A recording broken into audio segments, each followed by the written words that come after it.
Ya, listo. Adelante nomás. Per- Perfecto. Bueno, el artículo que vamos a estar discutiendo hoy se llama Geometría del relleno sedimentario y control estructural de la cuenca de la Pampa del Tamarugal, norte de Chile. Los autores se muestran en la diapositiva. Este artículo fue publicado el 1 de enero del 2019 como parte del Geological Society of America Bulletin. Voy yo. Ok. El estudio se centra en la cuenca de la Pampa del Tamarugal, que se encuentra en la región de Tarapacá, al norte de Chile. Esta cuenca tiene una orientación nor-noroeste-sur-sureste y desde el Oligoceno se rellenó con una gran cantidad de sedimentos siliciclásticos y volcánicos. El área de estudio se muestra en este rectángulo amarillo y en la segunda mitad del siglo pasado, la Empresa Nacional de Petróleo, ENAP, adquirió una serie de datos que promovieron la exploración en la región. En particular en los últimos 20 años, donde se han hecho una gran cantidad de estudios debido al potencial que tiene en términos de exploración minera y de aguas subterráneas. En términos del objetivo del estudio, lo que se busca o lo que se buscó fue integrar los datos disponibles para generar un mapa isópaco que permitiera explorar la distribución de los espesores de la cuenca y también analizar los factores que controlan esta variabilidad espacial de los espesores. En cuanto a los aspectos geológicos, la cuenca de la Pampa del Tamarugal forma parte del relleno sedimentario de la Depresión Central, que es esta franja blanca que se ve en esta imagen. Y está limitada al este por la precordillera y al oeste por la cordillera de la costa. La Depresión Central tiene una elevación aproximada de unos 1000 metros sobre el nivel del mar y una inclinación leve hacia el oeste de menos de 5 grados. La superficie es bastante suave y se caracteriza por planicies interfluviales o pampas que se ven interrumpidas por cerros aislados que están asociados a pliegues. Algo bastante importante es saber que en el Mioceno se establecieron condiciones hiperáridas que de alguna manera frenaron la erosión en esta zona, por lo que se han conservado los sedimentos ahí depositados. En términos de la evolución tectónica, se pueden destacar 5 grandes eventos. Uno de acortamiento en el Cretácico medio, uno de un evento extensional durante el Cretácico tardío y 3 eventos de acortamiento durante el Cenozoico. En términos de estratigrafía, a grosso modo, las rocas de esta cuenca se dividen en 2 grandes grupos. El primero sería el basamento proligoceno, que se muestra en este diagrama con azul y rojito aquí abajo, que está compuesto por rocas granitoides, rocas sedimentarias e intrusiones, y lo que sería el relleno sedimentario de la cuenca, que es de edad oligoceno-holoceno, y que se compone por secuencias subhorizontales volcánicas y sedimentarias. Las formaciones en términos estratigráficos se muestran en este diagrama, y a la derecha vemos lo que sería un mapa geológico del área de estudio. En cuanto a estructuras, las más importantes que se tienen en el área de estudio son pliegues con orientación nor-noroeste-sur-sureste a nor-noreste-sur-suroeste. Los más importantes a resaltar sería el anticlinal de Longacho, el anticlinal de Chintahual y el anticlinal de Chacarilla, que no se lee mucho, pero ahí está. También se sabe que las rocas del basamento están altamente deformadas y plegadas. En cuanto a la metodología, este estudio fue bastante amplio y abarcó desde mapeo geológico, compilación de datos, toma de muestras en terreno, pruebas de laboratorio y estimación de incertidumbre. Para esto se integraron datos como un nuevo mapa geológico a escala 1/100.000, 4 pozos de ENAP, 2 pozos provenientes de la Dirección General de Aguas y una serie de perfiles de sísmica de reflexión. El primer set se muestra en anaranjado, que fue adquirido en los años 60 por United Geophysical Company, y un segundo set que son una serie de perfiles este-oeste adquiridos en los 90 por Evergreen Resources. En general, el estudio se puede dividir en 3 grandes etapas. la reinterpretación de los datos sísmicos, la conversión tiempo-profundidad y la generación del mapa isópaco. Para la conversión tiempo-profundidad se utilizaron dos modelos y finalmente el modelo que, o sea, estos fueron de prueba, el modelo que se utilizó fue el modelo 2 que utiliza velocidades P medidas en muestras. Explicaré un poco de eso más adelante. Y la generación del mapa isópaco, a grosso modo, se trata de la interpolación de valores de espesor provenientes de la resta entre una superficie de base de la cuenca, que viene de todo lo que es la interpretación geofísica, y el tope, que sería un modelo de elevación digital. Ya pasando a los resultados, sísmicamente se detectaron 5 unidades que se correlacionan con las formaciones que corresponden a la estratigrafía de la zona. Entonces, la primera unidad corresponde al basamento y se caracteriza por reflexiones anchas y bastante irregulares, con un tope de basamento que es un reflector semi-irregular y que se relaciona geológicamente con esta discordancia. La unidad 1, U1, tiene un carácter sísmico bastante particular, bueno, mejor dicho, dos. Tenemos un carácter sísmico de estos reflectores bastante claros que corresponden a los conglomerados del miembro Sagasta de la formación Altos de Pica, y estos reflectores oscuritos que corresponde a la ignimbrita de Tambillo. Este carácter sísmico se detectó en el Pozo Pintados 1 y fue bastante útil para la interpretación de esta unidad en el resto de perfiles sísmicos donde no se tienen pozos. Otra característica que tiene la unidad en esta línea sísmica sería el color negro, es que presenta los mayores espesores en los bajos topográficos del tope del basamento. Además, sobre este horizonte, los autores detectaron estructuras tanto de overlap como de onlap.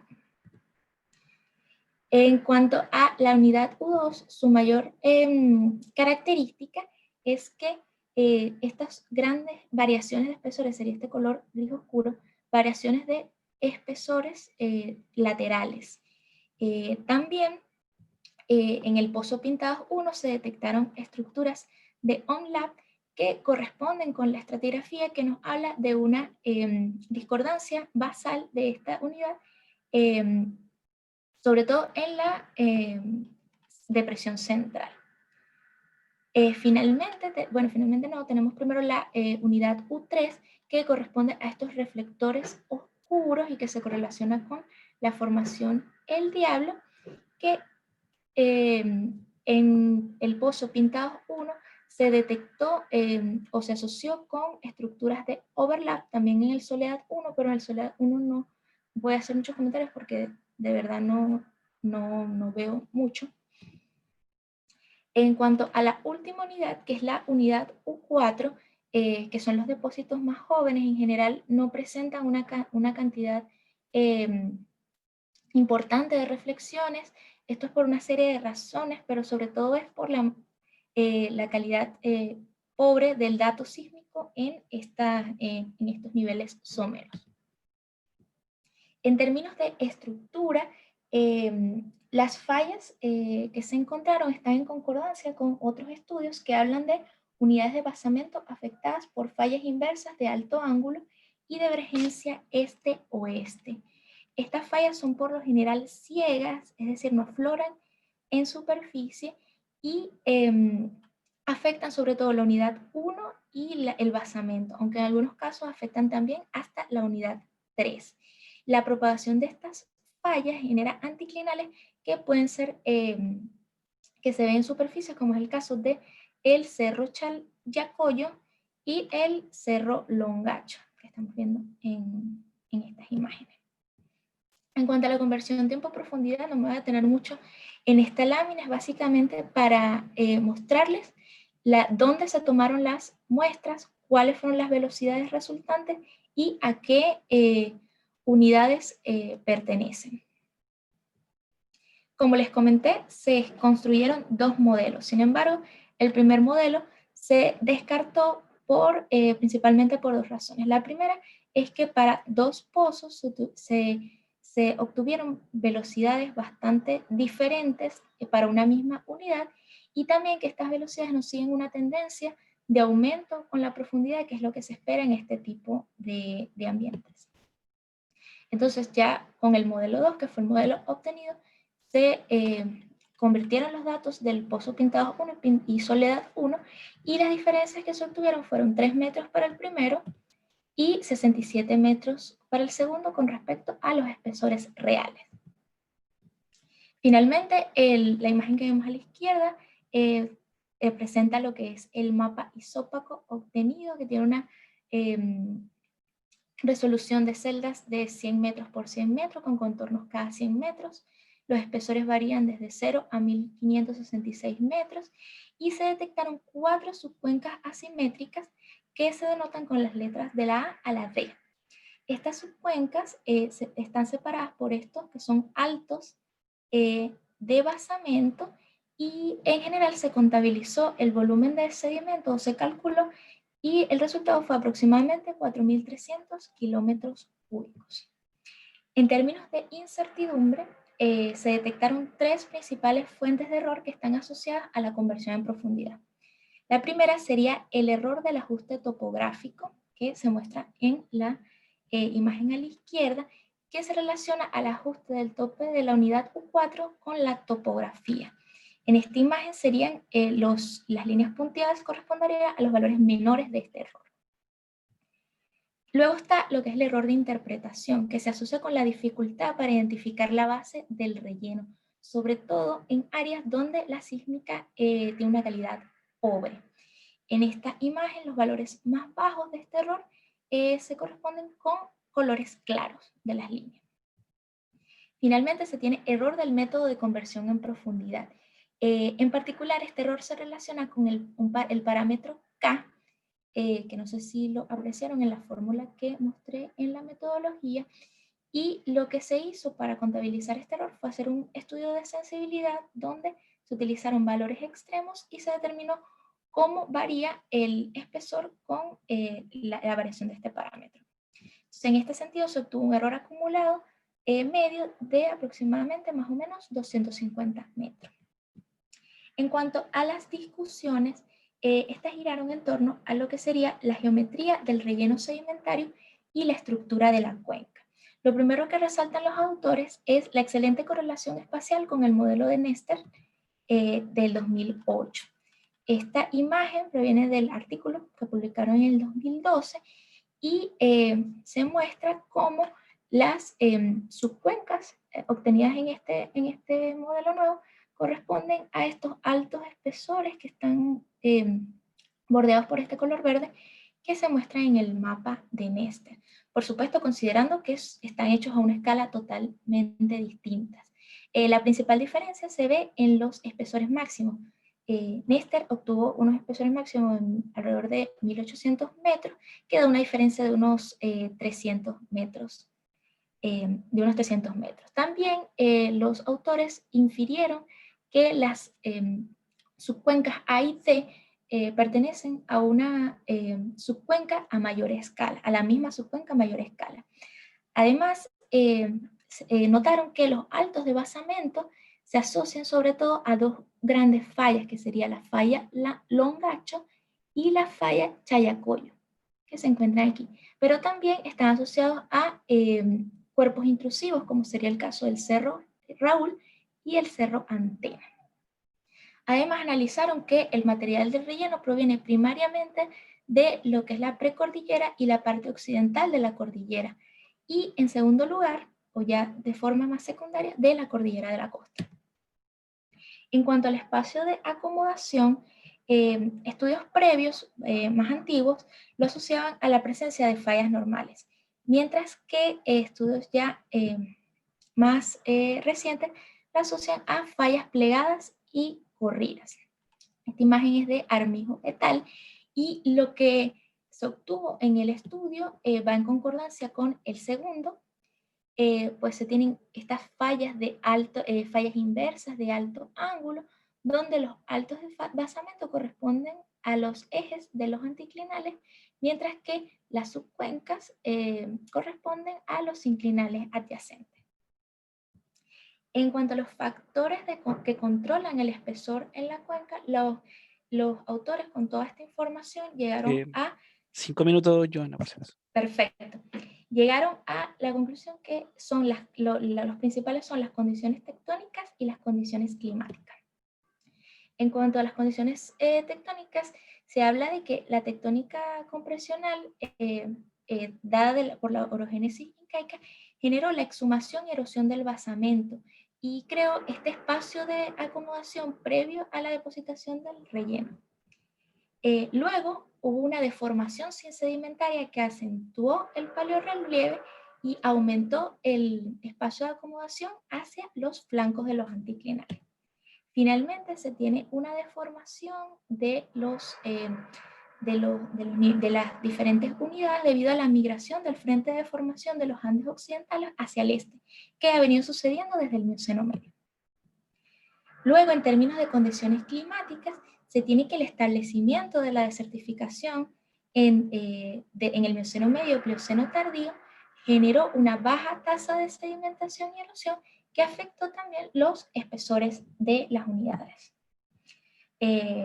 Finalmente, en términos de futura exploración de recursos naturales, los autores dan ciertas recomendaciones en términos minerales.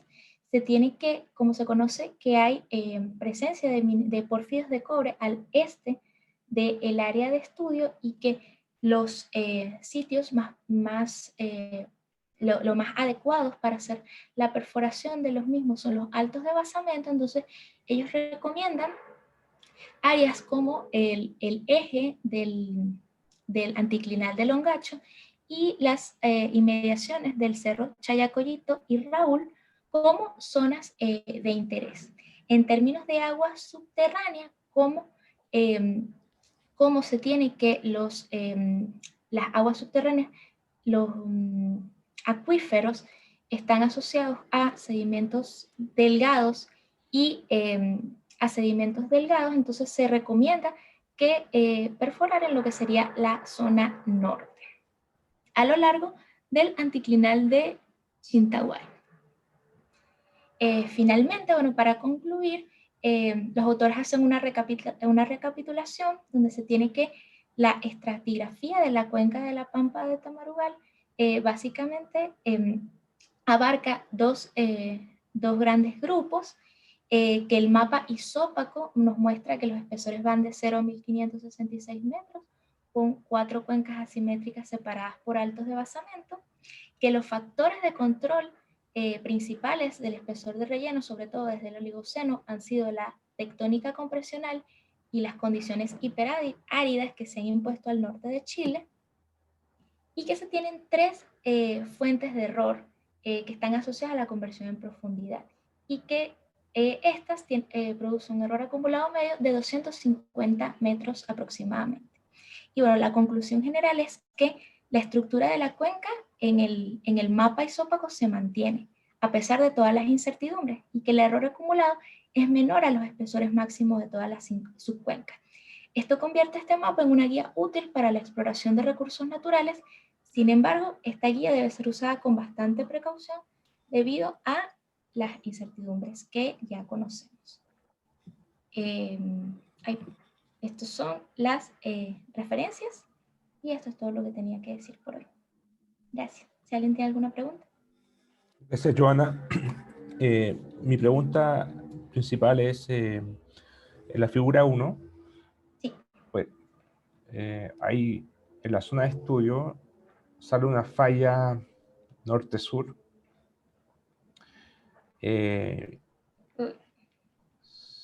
Sí, a ver. Sí, es que es esta, ¿no? Esa, sí. En el cuadro amarillo, esa falla, esa falla punteada, ¿puede decir qué tipo de falla es y si se ve en la sísmica?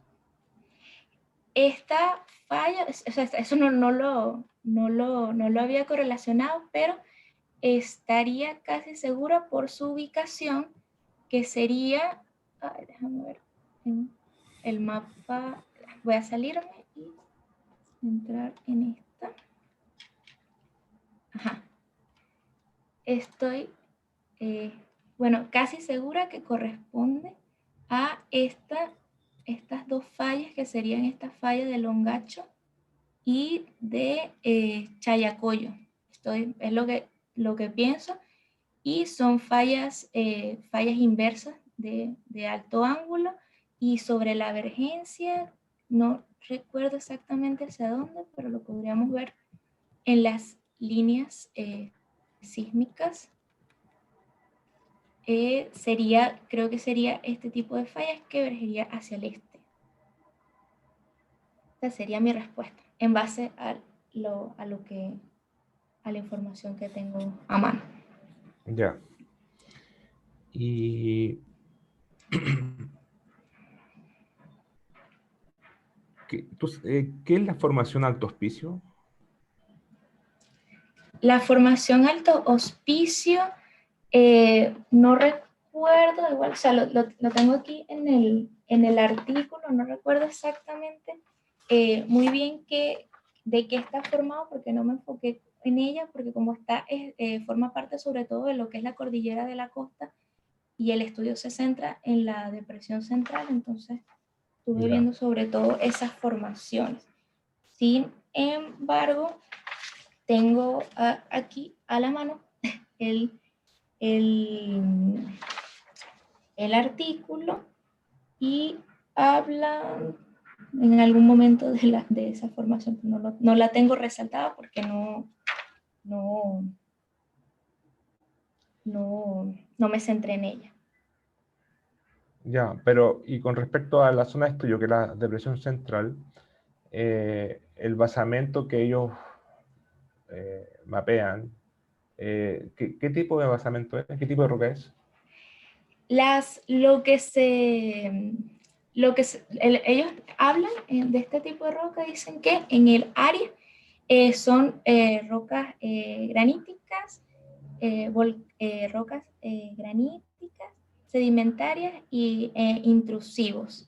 De eso hablan en general para toda la zona. Y, por ejemplo, aquí en el mapa geológico, vemos que las muestras que se toman en el área de estudio, que son estas dos, que son muestras que se toman en el basamento, serían una brecha volcánica y una andesita.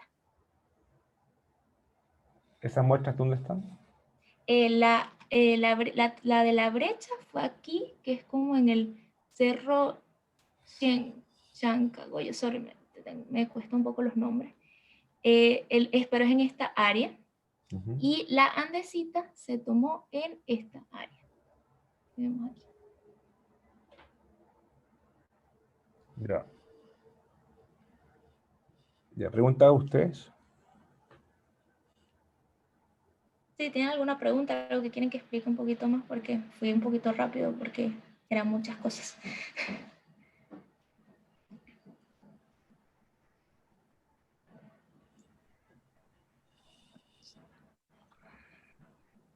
Sí, bueno, a mí me gustaría si podías explicar un poco lo de las fallas cuando tenías los perfiles, que ahí lo sentí un poco rápido, como por aquí, ¿sí?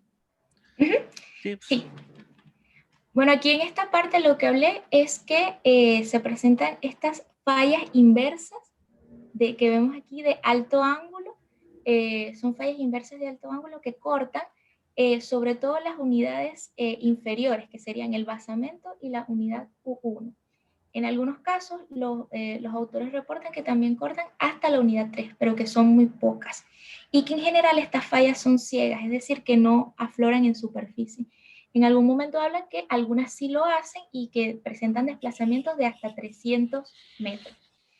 Además que estas fallas, cuando se propagan, son las responsables de formar estos anticlinales que se asocian a los cerros que interrumpen como tal la topografía suave del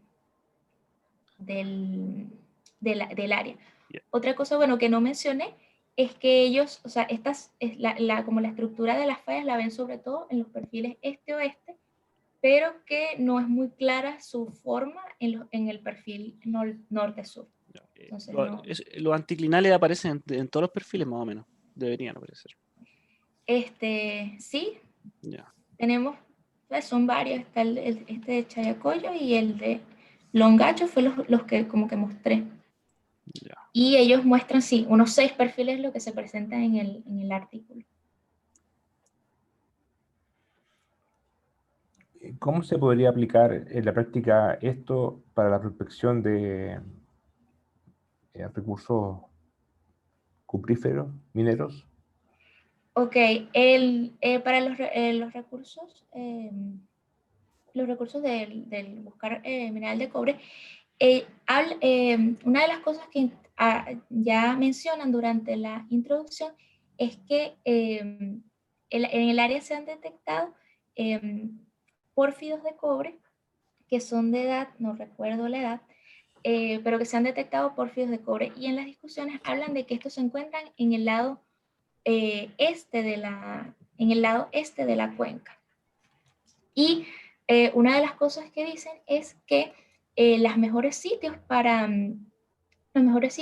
poder perforarlos y producirlos de una mejor manera son en los altos de basamento. Entonces, los altos de basamento, como les comenté, corresponden a estas áreas eh, donde los espesores son menores. Y entonces, por lo tanto, hay que como que perforar menos para llegar al recurso que se encuentra debajo del relleno. Entonces, ellos recomiendan esta área al norte, que es a lo largo del anticlinal de Longacho, y esta área central alrededor de estos cerros que se ven aquí.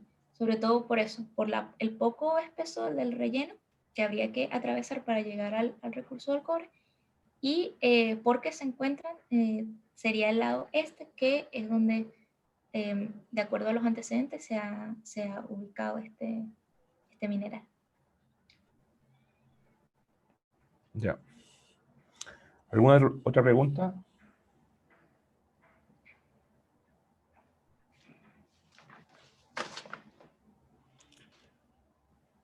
¿Podemos pasar a la siguiente charla entonces?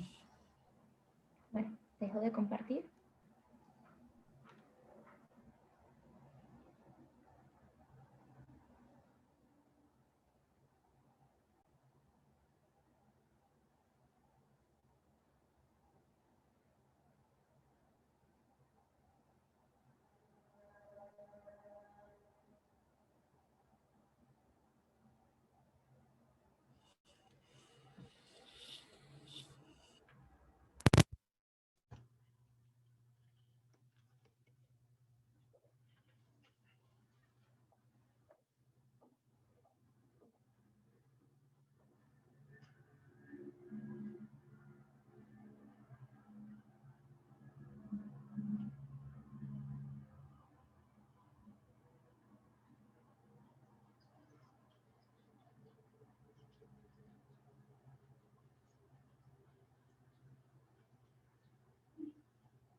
Le toca presentar a Natalie Tapia.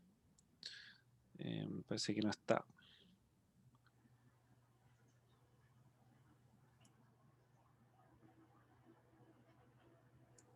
No está, parece. Sí, no está.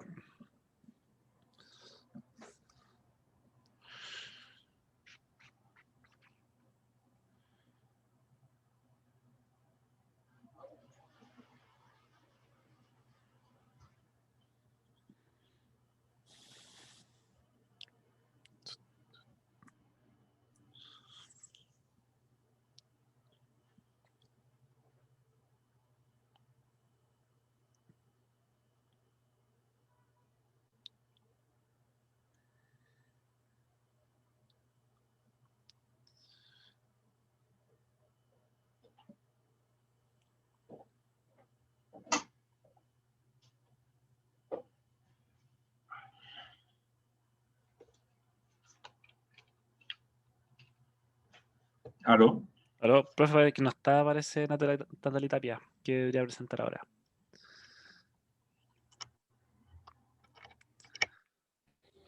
¿Quién es? Natalie Tapia. Pero no está.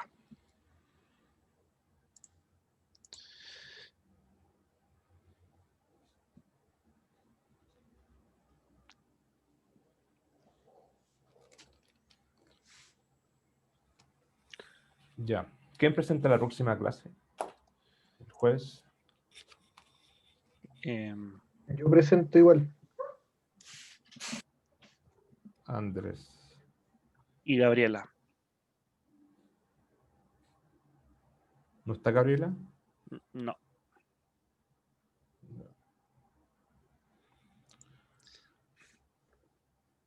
Bueno. Justifique. Ahí se verá qué se hace administrativamente. Profe, otra cosa, me informaron que el 8 de diciembre es feriado y ahí hay presentación agendada.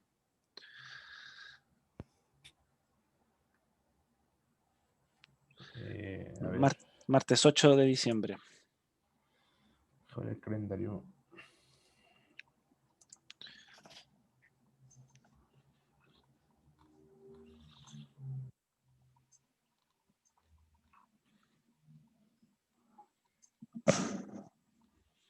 Mm.